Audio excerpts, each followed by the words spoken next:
ceder la palabra a Gabriela Juárez. Ella es directora del Observatorio Eclesial, es católica, aunque no creo que don Norberto esté muy contento de darle esta denominación, pero ella estuvo en un encuentro hace muy poco con diferentes grupos religiosos, entonces me parece muy interesante también darnos un reporte de lo que se trató con otras iglesias, más de las que están acá presentes, sobre el tema precisamente de los matrimonios igualitarios. Gracias, Leonardo, por la invitación. Y ciertamente sí, católica, me defino como católica feminista, que tampoco creo que gusta mucho a una iglesia tan oficial.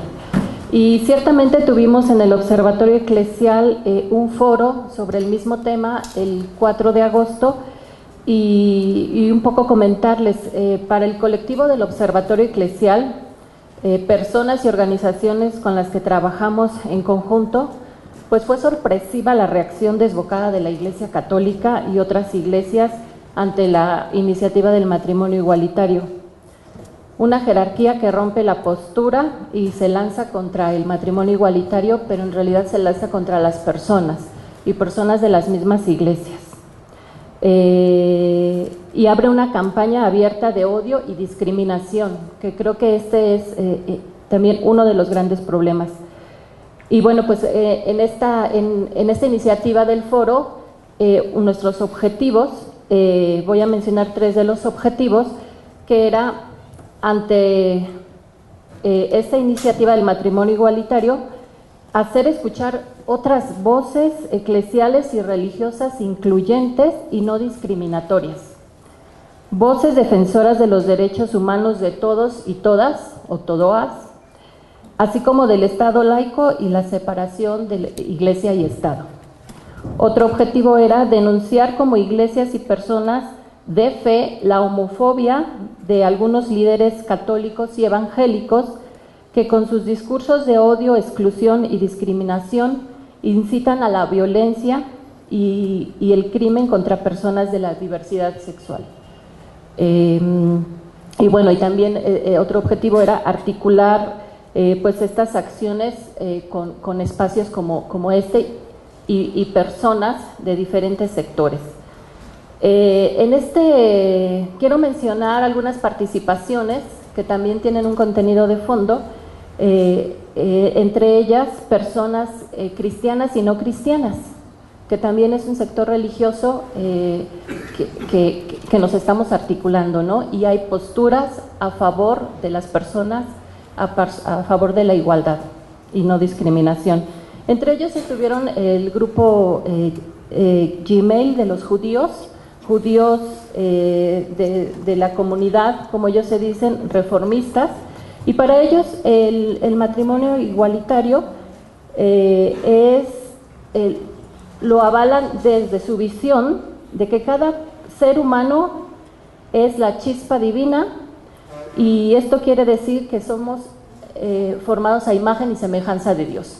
Entonces desde aquí ellos no pueden haber discriminación, quién tiene derechos o no, y quién tienen acceso a un matrimonio divino, ¿no? Desde esta perspectiva. Otra perspectiva también desde la Iglesia Católica fue del compañero teólogo queer, Ángel Montoya, que él trabaja en la Universidad Iberoamericana, y él hacía también este análisis de la Iglesia Católica, que realmente la Iglesia Católica es una iglesia plural, ¿sí? Y la propuesta que él hace y que yo también vamos desarrollando desde el Observatorio Eclesial y personalmente como teóloga, es el discurso de la Iglesia ha tenido avances, de la Iglesia Católica en cuanto al matrimonio o en cuanto a la homosexualidad ha tenido avances, porque ha cambiado su postura de una visión de la homosexualidad como intrínsecamente y ontológicamente mala y desordenada, a un discurso donde se acepta a la persona homosexual y no es intrínsecamente malo. Es decir, lo que no se acepta es el actuar homosexual. Se acepta a la persona, pero no el actuar homosexual. Y aquí realmente no tiene un sustento esta propuesta o esta postura de la Iglesia Católica actual, porque en realidad está discriminando a la persona también desde su integridad como ser humano, como hijo de Dios, que también se maneja como divinidad, y tampoco tiene un sustento teológico, precisamente porque no puedes ser de una manera y actuar de otra manera. También en cuanto al matrimonio como tema, la Iglesia Católica ha avanzado de un discurso de solamente el matrimonio para la procreación, ha cambiado a un discurso en el cual el matrimonio es el respeto, la compañía, una expresión de amor y fidelidad, con letras grandes, entre personas. Y entonces aquí también podríamos sustentar, si es desde esta perspectiva, ya no estamos hablando del amor entre personas. Podemos intentar no solamente entre hombre y mujer, sino personas, porque el fundamento de la Iglesia y del matrimonio es el amor. Entonces desde aquí también se propone ir acompañando estos procesos también dentro de las iglesias. Y por otra parte, desde una visión teológica, se dice que la Iglesia Católica tiene que salir del closet, porque también hay un gran avance entre laicos, teólogos, personas de fe que se definen y se reconocen como lesbianas, homosexuales, transexuales. Y entonces existen, incluso sabemos, ¿no?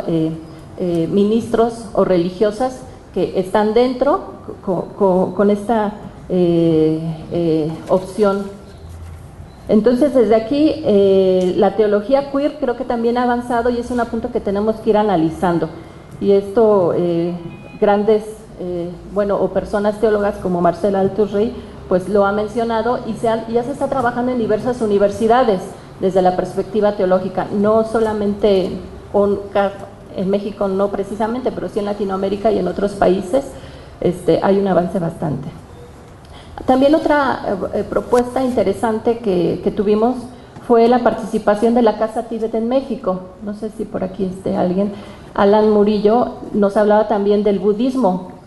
No propone la idea de un Dios, sino una espiritualidad, una propuesta religiosa moderna, una propuesta de Buda que no solamente se pronuncia por la condenación, no se pronuncia por la condenación, sino se pronuncia por la persona. Lo principal es que la persona esté bien, su propia integridad, y desde aquí que cada persona decida. Solo se pide no utilizar la sexualidad que dañe a la otra persona o a la persona misma. Propone una forma de relación desde la tolerancia. Solo hay sugerencias para una vida sana, ¿no? Que es otra perspectiva que tendríamos que ir retomando. Y aquí la propuesta, por ejemplo, del Dalai Lama, uno de los mayores representantes, cuando le preguntan, nos comentaba acerca del matrimonio, el matrimonio en la diversidad, él decía que está bien, que no hay ningún problema. Y entonces desde allí cerraba su postura y hablaba o solo recomendaba una unión de dos personas que tengan cariño y que se respeten sanamente, ¿no? Entonces son, creo que, otras ideas que tendríamos que ir también articulando, otras posturas que tendríamos que ir articulando.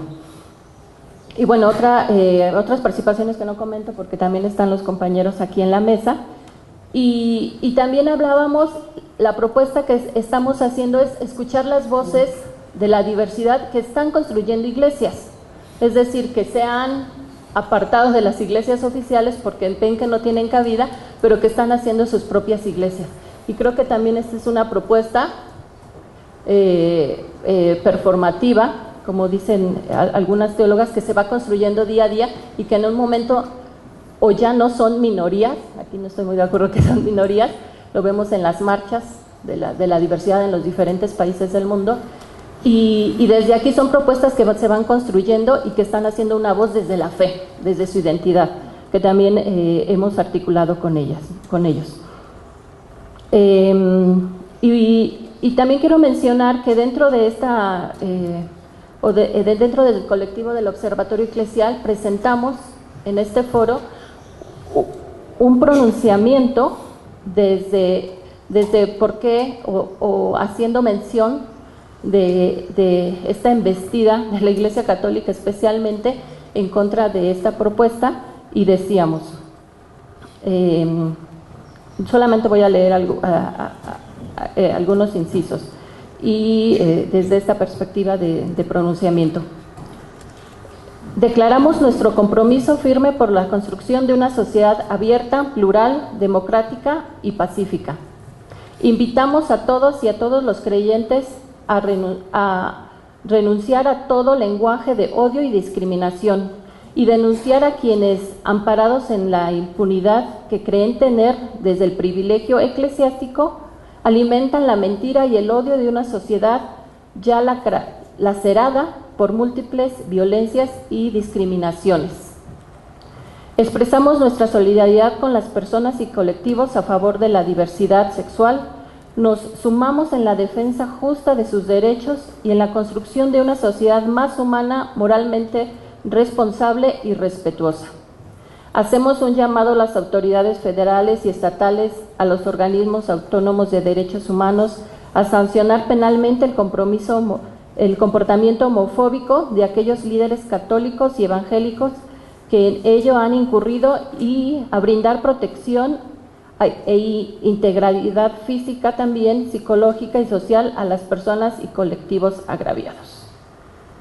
Y bueno, aquí hacemos un llamado también desde este pronunciamiento a afirmar y a solidarizarse y a hacerlo público, ¿no? Desde esta perspectiva de compromiso y desde hacer oír otras voces dentro de las iglesias.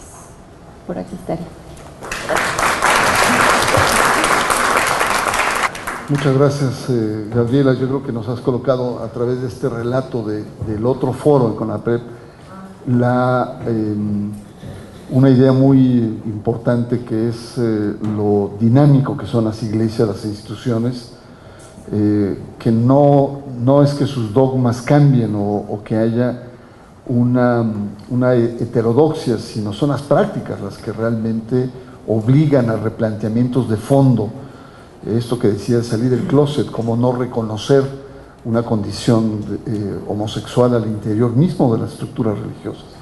Pero no es algo que esté dicho desde los discursos, sino la práctica, la realidad se va imponiendo. Y en ese sentido obliga, como lo conversábamos hace un par de días con Arturo Carrasco, anglicano, sobre la necesidad de hacer nuevas hermenéuticas, es decir, leer la palabra de Dios a partir de nuevas realidades. Leer la palabra, la Biblia, a partir de nuevas realidades, es lo que es uno de los aspectos probablemente más desafiantes en el momento actual.